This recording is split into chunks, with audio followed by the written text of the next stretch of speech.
Bardzo serdecznie Państwa witam na konferencji prasowej po meczu HC GKS Katowice CMH Polonia Bytom. Witam serdecznie trenerów. Witam Państwa. O głos poproszę trenera Ignaczaka.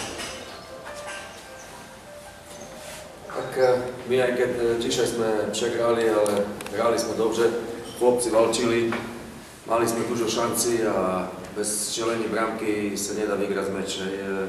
My nevieme vykorzystať błędy, že by sme strzelili bramku. No tak dzisiaj byl meč, by som povedal, že Bytom proti brankářovi Hraškovi. O tým to je. No, na to, ako máme družinu, sme hrali dobře. Musím chlapcom i tak poďakovať za válku, bo valčili, dokonca dali veľmi srdco. No na to, ako máme družinu, keď sme vykorzistali tie šance, co sme mieli, tak ešte na koncu išlo tam sám na sám a sme neštelili brámku, takže o tým to je. Ak sa nešteli brámka, nemôžeme vygrať. Dziękuję bardzo trenerowi Ignaczakowi. Proszę Mariusz Szpieca. Ja mówię, na pewno dzisiaj nie było jakiegoś pięknego hokeja widowiskowego, był to taki typowy mecz walki. Tam, myślę, że wykorzystaliśmy, też mieliśmy do swoich dużo szans i wykorzystaliśmy tylko dwie. Szkoda na pewno szwankuje ta gra w przewadze i to jest, myślę, że największy mankament. Były momenty, że mogliśmy już ten mecz strzelić drugą, trzecią bramkę i ten mecz był załatwiony w drugiej tercji. Nie strzeliliśmy, nie wykorzystaliśmy tej przewagi, daliśmy w końcówce drugiej tercji dojść do głosu Bytomiowi i tam, jak trener mówi, mieli swoje szanse.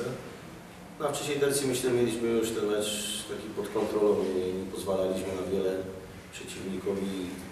Szkoda niepotrzebnie, tylko ta sytuacja sam na sam, bo one mogły gdzieś tam zmienić ten jeszcze w końcówce i zrobić się większa dramaturgia, ale tak jak w trzeciej tercji kontrolowaliśmy ten mecz, też mieliśmy dużo sytuacji. Chłopcy mocno popracowali, teraz na zakończenie rundy jedziemy do Nowego Targu wygrać i myślę, że ta runda byłaby naprawdę udana, zrobić 12 punktów. Naprawdę byłoby zadowalające dla zespołu. Wszystko. Dziękuję bardzo. Jakieś pytania z Państwa strony? Kogo wyróżniamy z drugiej strony?